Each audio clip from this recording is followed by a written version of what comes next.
What happens when ordinary people rise up against powerful elites, demanding justice and fairness? In the late 19th century, this gave birth to populism in the United States, a movement led by farmers and workers who felt crushed by banks, railroads, and big corporations. But behind the promise of reform, populism carried a darker side. While it fought for economic justice, it often blended with racism and anti-Semitism. Today, we'll explore how a movement for fairness also revealed deep contradictions in American society.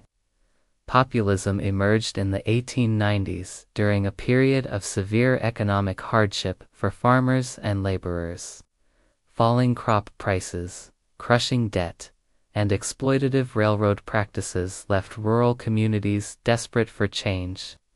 Out of this frustration grew the People's Party, also known as the Populist Party. It championed reforms like government regulation of railroads, free silver to increase the money supply, and direct election of senators. For many struggling Americans, it offered hope against a system they believed was rigged. The populists were skilled at mobilizing ordinary citizens who felt voiceless in politics. They held massive rallies, published fiery pamphlets, and built coalitions across states. Their platform emphasized economic democracy, giving farmers and workers more control over their livelihoods. Issues like the call for an income tax and banking reform would later influence national policies.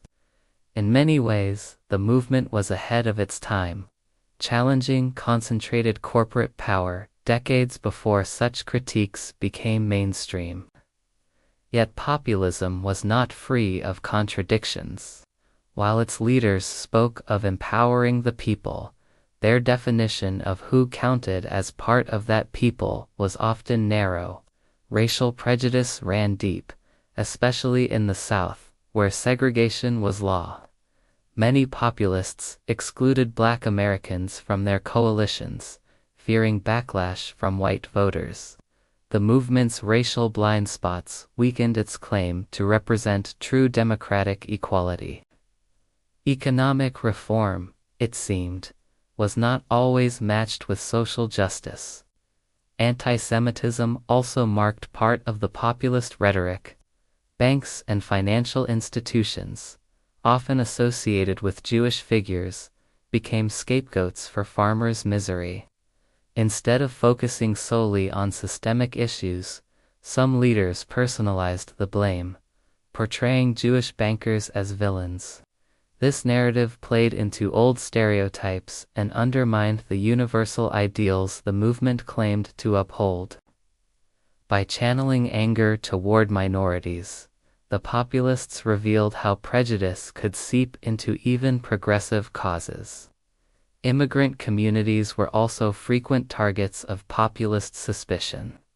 In an era of rising immigration, especially from Southern and Eastern Europe, populist rhetoric often painted newcomers as threats to jobs, culture, and stability. Instead of fostering solidarity among all working-class groups, some populists promoted division. This hostility showed how the movement could blend reform with xenophobia, complicating its historical legacy. Economic empowerment was a noble goal, but it came at the cost of exclusion and prejudice. Despite its flaws, the populist movement achieved lasting influence, though the People's Party itself collapsed by the early 1900s. Many of its ideas lived on in later reforms, such as antitrust laws, progressive taxation, and expanded democracy. Its dual legacy, economic justice, mixed with bigotry, remains a central reason why historians view populism with both admiration and caution.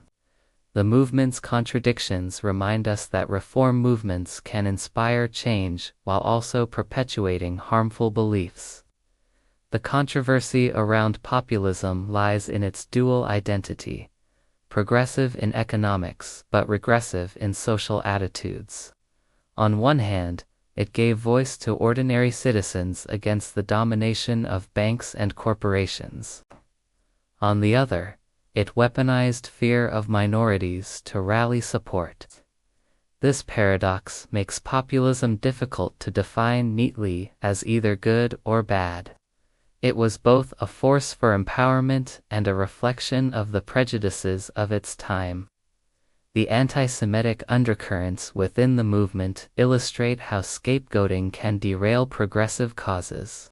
By blaming Jewish financiers for structural problems, populist leaders oversimplified complex economic issues. Instead of uniting all workers, this approach fostered division and suspicion. These patterns would resurface in later political movements, showing how populism's darker tendencies can echo across generations. Whenever fear is channeled toward marginalized groups, racism also left a permanent mark on populism's history. In the South, alliances between poor white and black farmers initially showed potential for cross-racial solidarity. Yet, as pressure mounted, white populist leaders often abandoned these coalitions to maintain racial hierarchies. This betrayal reinforced systemic racism and highlighted how fragile inclusive politics can be when confronted with deep-seated prejudice. Populism's failure here underscores the challenge of uniting diverse communities under shared economic goals. The exclusion of immigrants reveals another contradiction in populism's vision. While it demanded fairness for native-born workers, it often rejected solidarity with those arriving from abroad. Immigrants were portrayed as outsiders threatening American jobs and values. This narrow definition of the people weakened the universality of populist ideals. Instead of building a broader movement across cultural lines, populism frequently reinforced divisions that limited its strength and longevity. Still, the legacy of populism should not be dismissed entirely. Its fight against economic inequality planted seeds for later reform. Many of its proposals, from regulating corporations to giving citizens more political voice, became central to the progressive era and beyond. Populism demonstrated that grassroots movements could challenge entrenched power, even if their vision was imperfect. Its successes and failures offer valuable lessons for understanding the complexities of democratic reform. In modern times, the word populism has resurfaced with both positive and negative connotations. Like its 19th-century predecessor, contemporary populism often blends calls for justice with exclusionary rhetoric. The debate over its meaning continues, shaped by the tension between empowering ordinary people and exploiting fear of outsiders. By studying the original populist movement, we see how easily reformist energy can be tainted by prejudice, and why vigilance is needed to avoid repeating its mistakes. Populism in the 19th century was both a cry for fairness and a mirror of prejudice.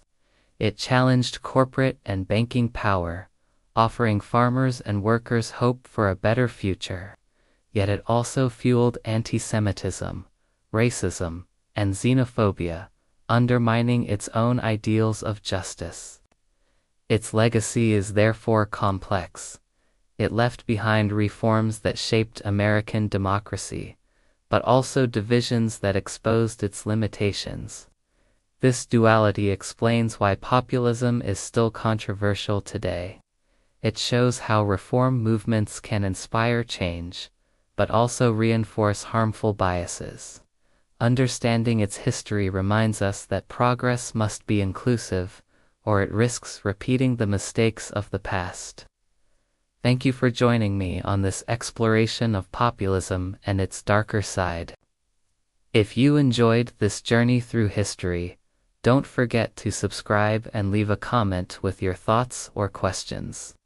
Your participation helps us keep uncovering the hidden complexities of the past. See you in the next episode.